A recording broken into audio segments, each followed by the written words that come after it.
Bienvenue. Je vous remercie beaucoup d'être ici avec nous ce soir ou cet après-midi, dépendant d'où vous êtes. Je me présente, mon nom est Wanda Bédard. Je suis présidente et fondatrice de la Fondation 60 millions de filles. Nous apprécions les nombreuses questions que nous avons reçues de votre part lors de l'étape d'inscription à ce webinaire.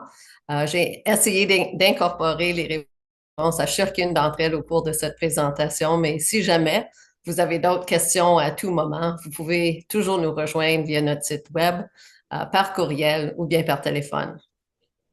Donc, 60 millions de filles soutient une éducation de qualité pour les filles dans les pays du Sud global. Nous travaillons avec nos partenaires, visitons des projets sur le terrain, assistons à des conférences et recherchons activement les meilleures pratiques à travers le monde en matière d'éducation des filles pour comprendre comment notre soutien financier peut avoir le plus grand impact possible.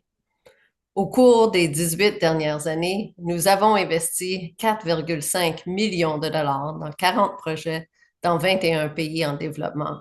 C'est une grande fierté pour 60 millions de filles d'être une fondation publique entièrement bénévole avec moins de 1% de frais administratifs. Ainsi, 99% des dons que nous recevons vont directement aux projets que nous finançons. Notre équipe est composée de plus de 25 bénévoles d'horizons et toutes professions. Il s'agit d'un groupe dévoué de personnes talentueuses et généreuses qui investissent des milliers d'heures tout au long de l'année pour nous aider à développer certaines des approches les plus innovantes possibles. Notre objectif aujourd'hui est de vous parler des 3 projets que nous finançons cette année au Népal, au Ghana et en Ouganda, en plus de vous donner quelques idées et un aperçu du travail que nous effectuons sur le front des changements climatiques. Pourquoi l'éducation des filles? Les bienfaits d'une éducation de qualité pour les filles sont nombreux. Et une éducation de qualité pour les filles contribue également à soutenir les garçons. Les enjeux liés à la santé maternelle et infantile, l'économie, la démocratie, la paix, la fin de la pauvreté, l'égalité hommes-femmes. Nos laboratoires d'apprentissage mobile, que vous connaissez sans doute, sont incorporés de façon différente dans nos 3 projets. Le serveur Rachel, que je vais vous montrer ici, vous connaissez sans doute très bien. Et puis, avec le serveur Rachel qui envoie des signaux Wi-Fi, on doit avoir soit des tablettes, des ordinateurs ou des téléphones intelligents pour se connecter sans fil.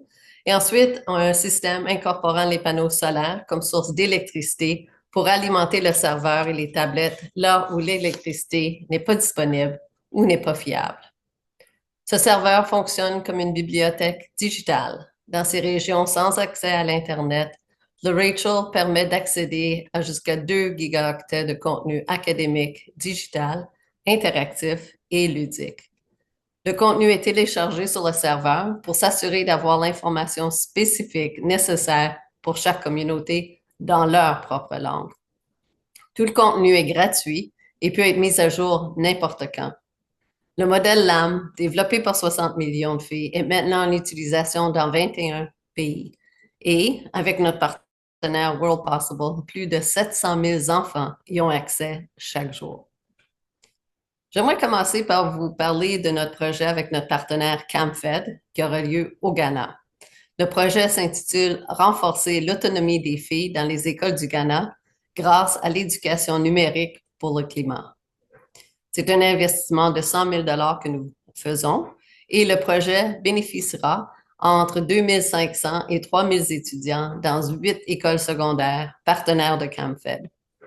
Ces écoles sont principalement réservées aux filles ou comptent une majorité d'élèves féminines.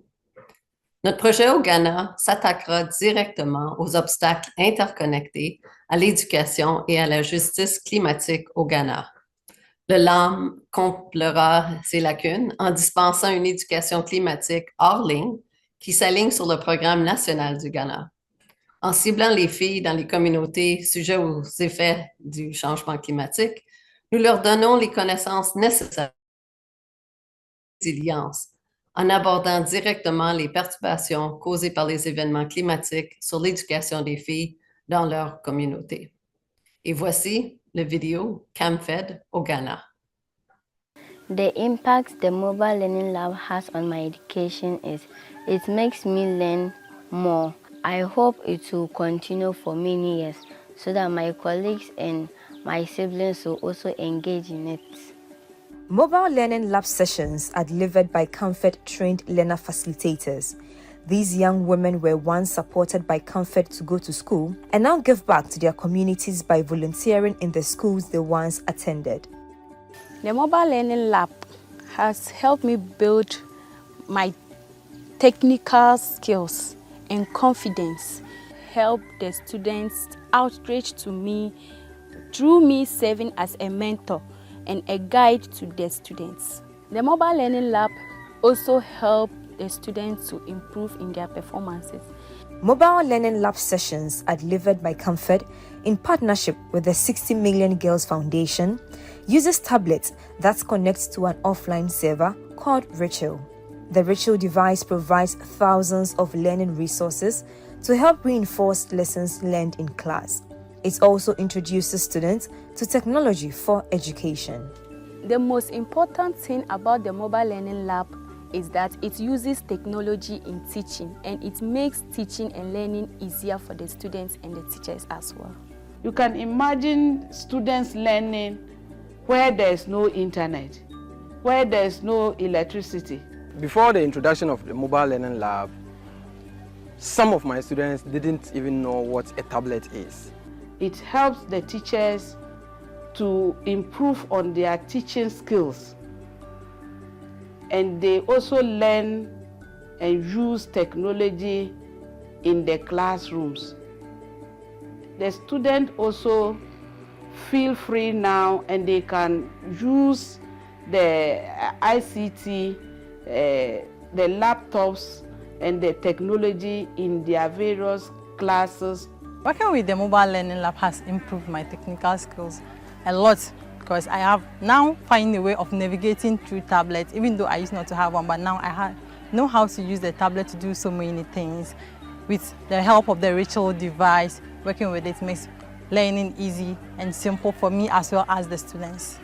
The students are able to research on topic before learning, and teachers are also able to upload content of learning before teaching and learning takes place in the classroom. Through my outreach to students, the mobile learning lab has helped them improve on their performances and their attendance in classrooms.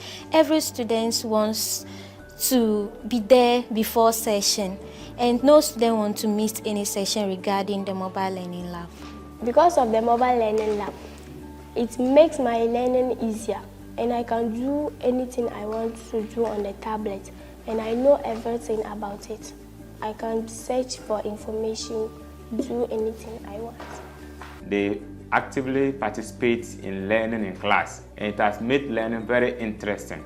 And the facilitators also support the teachers to deliver their lessons in the STEM subjects. I hope to see the mobile learning lab project extended so other students can also benefit from it from other institutions that are not a beneficial from mobile learning lab projects. This will really help them boost on their confidence level and also explore using technological advancements. The mobile learning lab has helped me improve my studies because I'm able to use the tablet to research topics that are yet to be taught in class. Engage with the mobile learning lab in my education to improve my technological skills. The mobile learning lab has helped me improve my academic performance. In the near future, I hope to be a mentor to girls out there.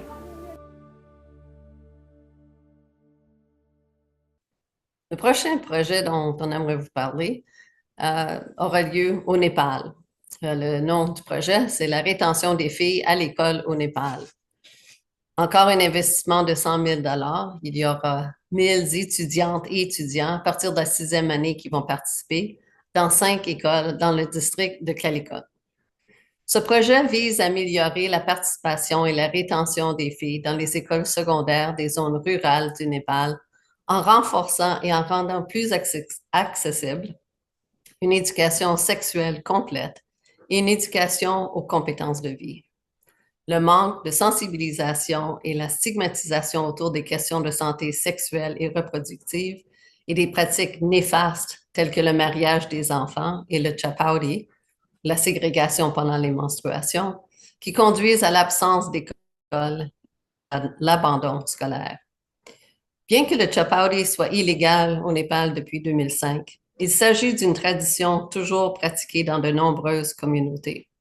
Cela consiste à bannir les filles et les femmes dans des huttes ou des hangars en terre battue pendant toute la durée de leurs règles. Elles se retrouvent souvent avec peu ou pas de fourniture et sans protection menstruelle ni installation sanitaire pendant leur séjour loin de chez elles. Cela peut entraîner toute une série de problèmes de santé ainsi que des difficultés physiques ou psychologiques.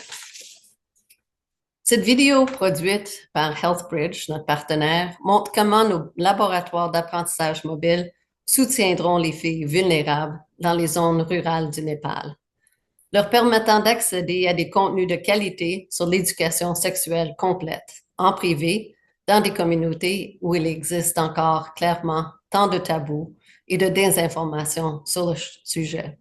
Et voici la vidéo de HealthBridge au Népal. Kalikot district is located in remote and mountainous Karnali province in northwestern part of Nepal. People here face daunting socio-economic challenges due to many factors including the difficult geography. हाम्रो शिक्षा प्रणाली परम्परागत छ, भौगोलिक विकृतता छ, शैक्षिक सामग्रीहरूको अपर्याप्तता छ, इन्फ्रास्ट्रक्चरको कमी छ। यस कारणले यो समय सान्दर्भिक प्रविधि मैत्री शिक्षाको अभावका कारणले हाम्रा कक्षा कोठाको सिकाइ पाठ्य पुस्तकमा मात्रै केन्द्रित छ।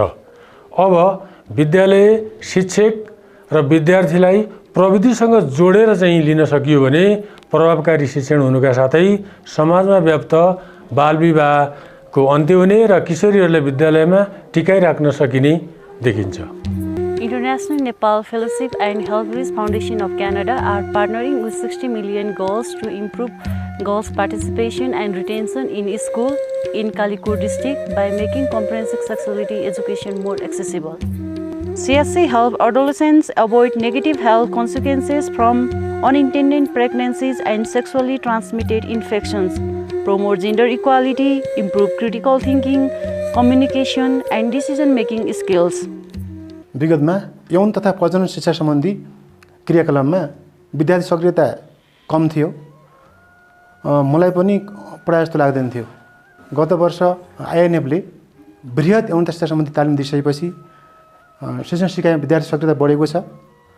खुलेर कुरा गर्न थालेका छन् विद्यार्थीहरू र शिक्षण सिकाइ अलिक परम्परागत भएको हुनाले पढाइ त्यति अर्थपूर्ण हुन सकेको छैन र यस शिक्षणलाई प्रविधि मैत्री बनाइदिएको खण्डमा आउँदा दिनहरूमा विद्यार्थीहरूलाई शिक्षण सिकाइमा यौन तथा प्रजनन शिक्षा सम्बन्धी कार्यक्रममा सक्रिय सहभागी गराउन सकिन्थ्यो र बाल विवाह दर विद्यार्थी घट्ने दर कम गर्न सकिन्थ्यो। यौन तथा प्रजनन स्वास्थ्य सम्बन्धी बुझ्न अत्यन्त आवश्यक छ। हाम्रो साथीहरूले पढाइ छोडेर बाल विवाह गरेका पनि छन्। त्यसै कारण सानो उमेरमा गर्भवती घर परिवारको जिम्मेवारी जस्ता चुनौतीहरू सामना गरेका छन्। वृहत यौनिकता शिक्षाले हामीलाई किशोरावस्थामा हुने शारीरिक, मानसिक, सामाजिक परिवर्तनलाई बुझ्न मद्दत गरेको छ। CSCलाई प्रभावकारी बनाउन audio, video, net, internet, poster जस्ता विभिन्न विधिहरूको प्रयोगबाट सिकाउँदा हामी विद्यार्थीहरूलाई अझै प्रभावकारी रहने देखिन्छ। मोबाइल लर्निङले हामीलाई एक प्रकारको गोपनीयता प्रदान गर्दछ, जस कारण सङ्कोच र लाज बिना सिक्ने अवसर दिन्छ।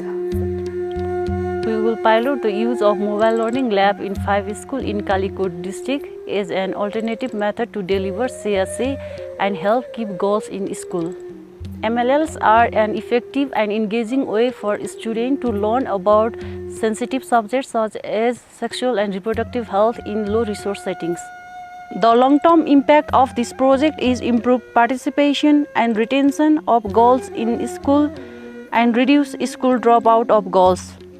We expect that students will improve their knowledge and awareness of sexual and reproductive health, including why practices like child marriage and childbirth are harmful.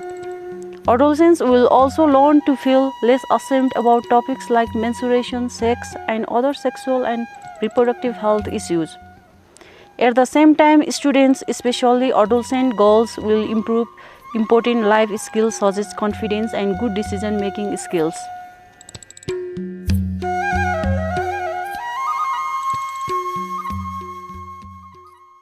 Pouvoir voir et accéder au contenu seul est un modèle très important pour garantir que les filles obtiennent les informations de qualité dont elles ont besoin sans hésiter à poser des questions.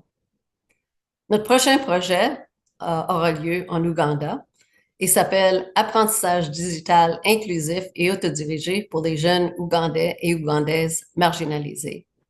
C'est un investissement aussi de 100 000 $. C'est un autre projet qui soutient les jeunes marginalisés et dans ce cas-ci, en particulier les filles et les garçons en situation de handicap.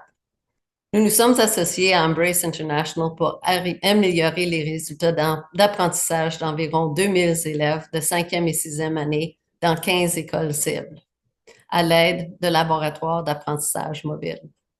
Embrace a commencé à mettre en œuvre les LAM il y a 3 ans avec une recherche et une étude d'évaluation approfondie visant à déterminer l'impact de l'accès aux LAM sur les résultats en mathématiques et en littératie, mais également intrinsèque et la confiance en soi. Et enfin, et de manière unique, Embrace souhaitait voir si l'accès à l'apprentissage en ligne pouvait également être une source d'égalisation des chances de réussite scolaire pour tous les enfants, y compris ceux vivant avec un handicap. Comme vous le verrez dans ce reportage de Global News, la réponse est un oui catégorique. At home in Uganda's countryside, Rosemary dreams of working in the field of science. She's inquisitive and loves learning, but her journey has been rife with challenges. I have a disability of epilepsy and speech problems. My fellow learners used to laugh at me, and some of them used to fear me. They thought that my disability would turn to them. They are always worried about her collapsing in community. Differently abled children face severe discrimination in many parts of sub-Saharan Africa. There's a misplaced perception of shame. Some are isolated in their homes. In most communities, disability is looked at as a curse from God, that every disabled child is a punishment. But there is a growing effort to break the stigma and give children like these ones a fighting chance. How many children? Me, 8. She's the youngest? The youngest. She's blind and malnourished. The 2-year-old is getting help at this outreach clinic funded in part by Canmore's Embrace Foundation. Therapists from Uganda's KCDC help diagnose and treat young children with special needs. Embrace is also supporting a project in remote schools. Embrace has given out 200 tablets to 10 different schools in Uganda, and then they studied the learning patterns over a 9-month period. They were really surprised by what they discovered. All of a sudden, when it's self-directed, you're not competing with another 125 students in the classroom. You're on your own. You can learn at your own pace. You're not going to fall behind, and we've just seen this spectacular rise in confidence and ability. Many of these children had never seen a computer before, let alone a tablet. How does it help you? She cannot hear, she cannot speak. At least now with the tablet, she can be able to revise on her own. They're seeing so much places. Yeah, very, very happy. They're so happy. Rosemary's parents say the tablet has also helped put a smile on their daughter's face. She's ever happy, and that has increased her excitement to go to school. After the e-learning project was brought to our school, we all learned about disabilities. Now I'm a normal people in our school. I have many friends. Boosting her confidence, getting her one step closer to her dreams. Jamie Daw, Global News. Et alors, nous avons encore une fois un nouveau défi. L'impact du changement climatique sur les communautés marginalisées et vulnérables. Comme pour les conflits, la guerre et la violence, la pandémie d'Ebola et le COVID, nous savons que chaque fois qu'une crise survient dans une communauté, ce sont les filles qui sont les premières retirées de l'école pour aider la famille à surmonter l'urgence. Et puis, elles retournent rarement à l'école. Affecte la vie quotidienne aujourd'hui. Elle est bien réelle et bien visible. Lorsqu'ils perdent leur maison, ils n'ont pas d'assurance ni économie pour reconstruire. Ils ont probablement perdu leur terre et leur récolte et donc leur seule source de revenus. La sécheresse entraîne une insécurité alimentaire très élevée et parfois des risques de famine. Les enfants qui ne mangent pas ne peuvent pas se concentrer à l'école. Avec nos partenaires et au sein de notre équipe Recherche et Développement, nous avons passé les 3 dernières années à rechercher des informations contextuellement pertinentes sur le changement climatique pour les enfants et les jeunes des pays en développement. Les informations disponibles pour les enfants s'adressent principalement aux enfants des pays industrialisés d'Amérique du Nord et de l'Europe. Ce que nous enseignons à nos enfants ici n'est souvent pas applicable à ce que les enfants des pays du Sud ont besoin de savoir. Ces enfants ressentent les dévastateurs des phénomènes météorologiques extrêmes dans leur vie quotidienne. L'idée d'un jeu sur le changement climatique est née lorsqu'une équipe d'étudiants de McGill, JED Consulting, a contacté 60 millions de filles avec une offre que nous ne pouvions pas refuser. Leurs compétences et leurs connaissances pour nous aider dans tous les aspects des besoins de la Fondation. Nous avons commencé à discuter de la difficulté que nous rencontrions à trouver du contenu numérique de bonne qualité et contextuellement pertinent pour les besoins des enfants dans les pays du Sud, afin de les intégrer à nos laboratoires d'apprentissage mobile. La conversation a évolué avec la suggestion d'organiser un événement où les étudiants pourraient mettre leurs connaissances et leur créativité à notre service. Le résultat a été l'événement Create for Good de 3 jours, qui s'est tenu en mars dernier à McGill. Et voici un petit aperçu de l'événement. Avec l'aide d'un groupe d'étudiants de McGill, JED Consultant et JED pour la communauté, l'idée d'un jeu sur les changements climatiques a pris forme à l'automne 2023. 2 étudiants de McGill, Kai et Radia, ont coordonné l'événement Create for Good pendant 3 jours en mars 2023. Au programme, des conférences sur l'accessibilité et les bases du design pour jeux vidéo. Les participants travaillaient en groupe de 3 ou 4, laissant libre cours à leur créativité et à leur imagination. Plus de 30 étudiants se sont investis pendant tout le week-end. Ce sont vraiment des jeunes engagés et altruistes. Certains de nos partenaires, tels que Change for Children, ont beaucoup collaboré pendant le week-end. Tony Llorente, un représentant de la communauté autochtone des Bossawas au Nicaragua, était là pour raconter l'impact des changements climatiques dans les communautés où il travaille. Nous avons pu compter sur l'expertise de 2 excellents concepteurs de jeux et de 3 spécialistes de l'environnement à titre de mentors. Les étudiants ont pu les consulter, discuter avec eux de leurs idées et de leurs visions. Ces mentors ont aussi agi comme juges aux différentes étapes des présentations des participants afin de mesurer comment leur concept pourrait éventuellement être adapté en jeu vidéo hors ligne à part entière. Like that kind of stuff was unique to that team? Yes, we've thought of a few more keywords that have been discussed in the last 24 hours. But if we're talking about a game, that's not doable, right? Potentially have that more applicable and more tangible aspect. L'équipe gagnante, Steve, Bridget et Yunai.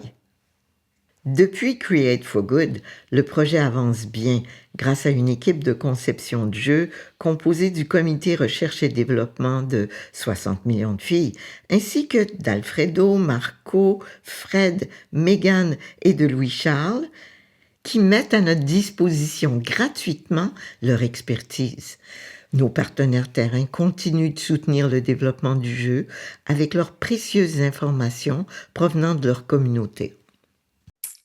Après l'événement et maintenant depuis 5 mois, Nous avons pu constituer une équipe de 5 concepteurs de jeux, travaillant pro bono, bien sûr, qui prennent certaines des idées initiales développées lors de l'événement Create for Good pour réfléchir à la manière dont nous pourrions concevoir un jeu vidéo hors ligne à part entière sur le changement climatique pour les enfants. Certains de nos défis? Eh bien, d'un point de vue technique, ces concepteurs de jeux professionnels doivent remonter un peu dans le temps. Les laboratoires d'apprentissage mobile sont équipés de tablettes et d'ordinateurs non prévus pour la pratique du jeu vidéo haut de gamme. Le serveur Rachel dispose de capacités de mémoire limitées pour un jeu vidéo, contrairement à une plateforme Internet offrant des possibilités illimitées. Nous pourrons proposer ce jeu aux 700 000 étudiants qui ont accès au LAM et au Rachel dans plus de 20 pays. Mais la grande majorité de ces étudiants n'ont jamais joué à un jeu vidéo de leur vie.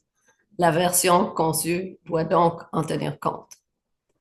Étant donné que nous ciblons des étudiants de tant de pays et de nombreuses zones climatiques, nous avons dû distiller les informations que nous souhaitions partager avec eux en fonction de certains principes de base qui peuvent s'appliquer dans le monde entier, tout en étant utiles. Bien que la conception du jeu ne soit pas encore terminée, nous visons une version bêta au premier trimestre 2025 que nous essayerons avec nos partenaires dans divers contextes des pays où nous avons soutenu des projets et qui ont mis en place les LAM. Nous avons demandé à notre équipe de conception de jeu, composée d'Alfredo Chavez, Marco Purich, Frédéric Emile Carpentier, Mégane Abel et Louis-Charles Quentin, de présenter un aperçu de ce qui a été créé jusqu'à présent. Et voici leur vidéo.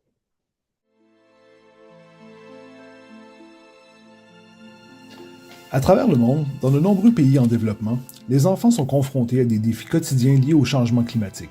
Sécheresse, inondations et perte de ressources naturelles rendent leur quotidien de plus en plus difficile.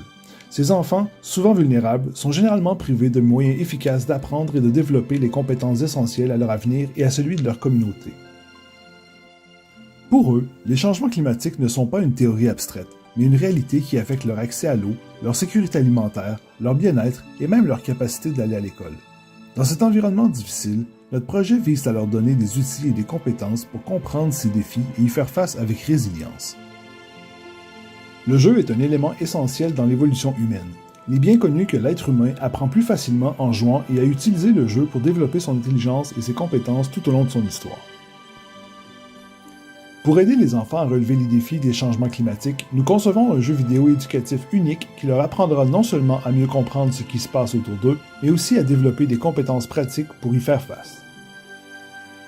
Pour cela, notre jeu propose aux enfants de choisir un avatar et de partir à l'aventure, explorant, sous forme de chapitres, divers endroits du monde pour apporter leur aide aux communautés touchées par les changements climatiques. L'apprentissage par simulation permet aux enfants de se confronter à des situations réalistes dans des environnements contrôlés où ils peuvent tester, expérimenter et apprendre sans craindre les erreurs. En reproduisant des actions de la vie réelle dans le jeu, comme la gestion de l'eau ou le renforcement des sols, les enfants assimilent les compétences qu'ils pourront ensuite appliquer dans leur communauté.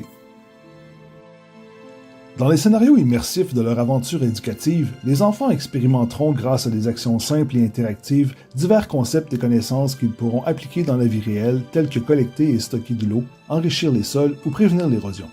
Dans les communautés où les LAM sont présents, les élèves pourront approfondir leurs connaissances en sciences, agriculture, architecture ou bien plus encore pour mettre en œuvre des actions climatiques adaptées à leur propre contexte.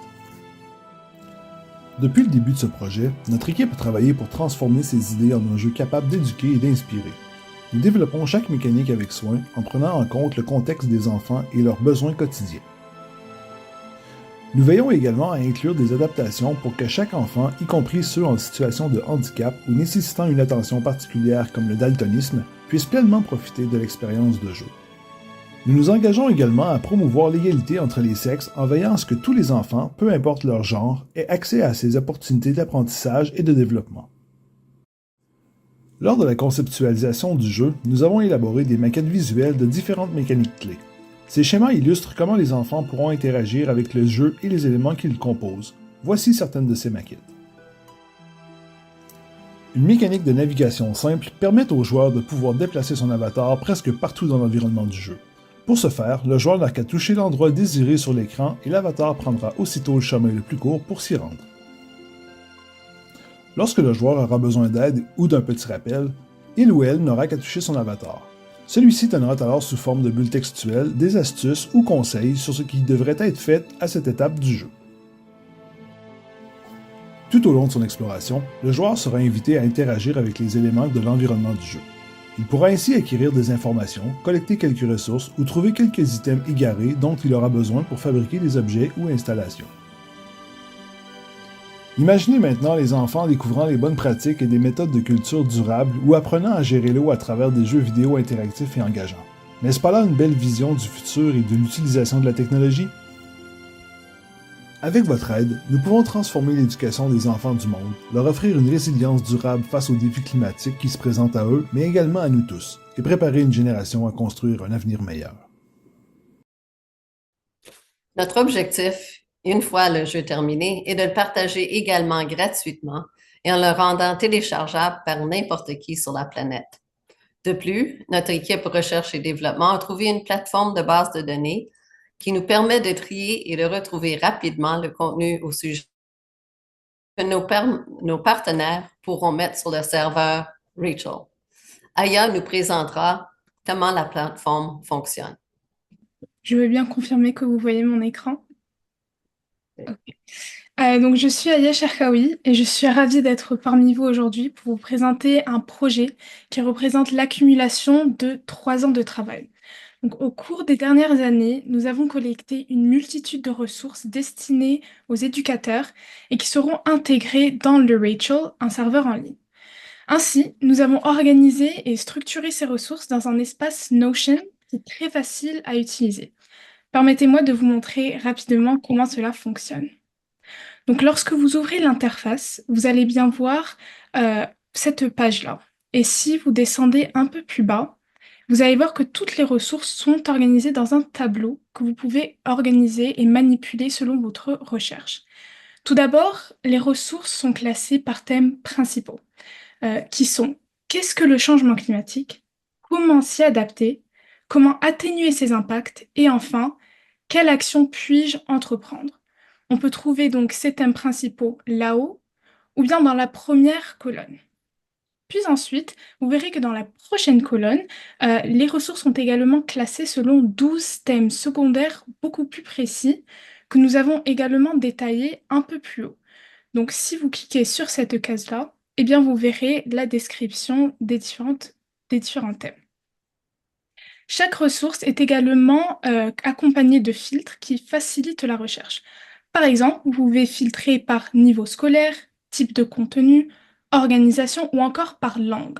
Donc cela permet aux enseignants et à vous de trouver beaucoup plus rapidement les outils les plus pertinents selon vos besoins. Je vais vous donner un exemple. Donc si vous recherchez une ressource en français qui aborde le thème de Water and Marine Conservation, eh bien vous cliquez sur Thème, vous allez sélectionner Marine and Water Conservation, et puis vous allez également sélectionner Languages et vous partez sur le français. Et comme vous voyez, ça a en effet donné 3 différentes ressources qui correspondent à votre recherche. Donc en structurant les informations de cette manière, nous espérons pouvoir simplifier l'accès aux ressources éducatives. Merci beaucoup pour votre attention. Merci beaucoup, Aya, c'est très apprécié. Nous avons donc été occupés sur plusieurs fronts avec notre équipe absolument incroyable et bien sûr avec votre généreux soutien. Comme nous avons eu la chance de le faire au cours des dernières années, une campagne de jumelage de dons démarre aujourd'hui. Tous les dons reçus d'aujourd'hui jusqu'au 30 novembre à minuit seront doublés. Vos dons de 100 $ deviendront 200 $, jusqu'à un total de 25 000 $ en jumelage de fonds. Nous financerons 300 000 $ pour ces 3 projets innovants qui se dérouleront en 2025. Vos dons nous aideront à atteindre notre objectif. Vous pouvez voir le lien vers notre page de dons dans la boîte de discussion. Merci d'avoir partagé ce moment avec nous. Si vous avez des questions ou des commentaires, nous serons toujours heureuses de vous parler. Et merci encore d'avoir été parmi nous ce soir.